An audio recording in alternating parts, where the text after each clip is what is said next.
Before I get started, I'm going to do a raffle at the end of my talk to give away an autographed copy of my book, The Soulmate Secret. So if you're interested, Lori's going to just give you a little piece of paper. Just print your name and your email address on it so I can read it, and then we'll do a drawing at the end. And for all of you that are sitting in the back, if you want to move forward, it's okay. It's kind of, you're like way far away, and it's more fun when you're closer. Okay, nobody's coming to hang out with me. Yes, the front row's here. Anybody here want to find their soulmate? Okay, good. You're in the right place. I know how to do this. My soulmate's sitting right there, Brian. I manifested him 13 years ago. And I actually never meant to write a book about how this happened.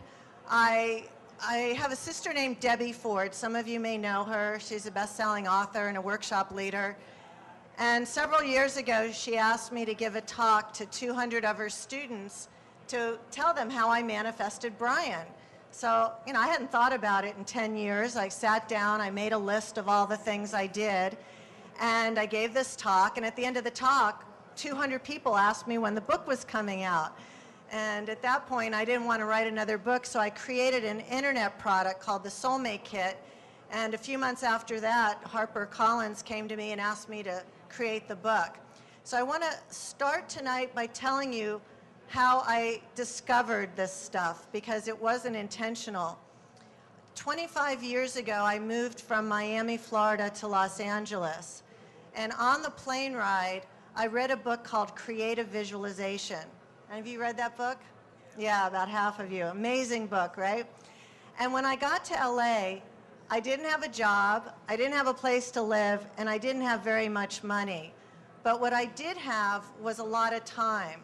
So every day, twice a day, I would follow the recipe in Creative Visualization to start manifesting what I needed to start my new life. So the first thing I wanted to do was to manifest a job. I really needed a job really quickly. And being new to LA, I didn't even know what kind of job I wanted. But what I did know was I knew how I wanted to feel when I was working. I wanted to work in an environment where I was well paid, with friendly people, where I got to be creative and acknowledged for my abilities, and someplace that when I woke up in the morning, I would look forward to going to work. And within a week of focusing on this every day, I manifested a job at Rogers & Cowan, which at that time was the most successful PR firm in Beverly Hills. So one thing was down, had a job. Then I needed a place to live. I was crashing at a friend's house, but I actually needed my own apartment. And I knew I didn't have enough money to sort of go out and buy a condo, but I had to find a place to live. So someone had said to me, well, if you go to UCLA Student Union, there's a board up and there's people looking for roommates. And I had been focusing on what it would feel like to live in this new place. And I knew I wanted a roommate who was sort of warm and friendly and nurturing, and it would tell me where to go and what to do because I didn't know my way around. And I wanted a place with hardwood floors and lots of light, someplace where I'd feel really safe and comfortable.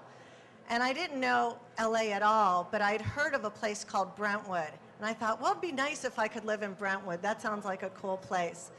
And within a week, I manifested this amazing situation. This woman was looking for a roommate. Her daughter had just gone to college. I toured her apartment. It had hardwood floors and lots of light, and she had an extra bedroom and a bath. And it was only $400 a month, so it looked really, really perfect. But I knew I was in the right place because she said to me, I'd really like you to be my roommate, but I have one condition. And I said, well, what's that? She said, you have to allow me to do all the cooking and cleaning. So now I had a place to live. So I'm now in LA for 2 weeks. I've got this new book that's teaching me how to manifest stuff. I've got a great job and a great place to live. The third thing that was on my list was I wanted a friend. The one friend I'd been crashing with was in the process of moving to New York, and I was lonely. I had no friends there. So I started imagining every day what it would feel like to meet somebody that would be my instant new best friend. And I didn't care if it was a man or a woman, but I wanted somebody that it would feel like home. Like as soon as we met, there'd be this rapport and this connection, and it would feel like a lost brother or sister. And a few days later, I got a call from a friend of mine in Miami, and we were talking, and I said, you know, I really need a friend. And they said, oh, I have a friend out there named Steven. I think you'd really like him. Why don't you call him up? So I call this guy Steven up. We meet for lunch. Within 5 minutes, we find out that we'd actually gone to college together. We knew all the same people, and he had dated 3 of my girlfriends. So, and it was like finding a long-lost brother. So suddenly, I had a job and a great place to live and a new best friend. And this is 3 weeks into learning how to manifest. And I thought, this stuff's crazy. You know, it's like magic. It's like gold.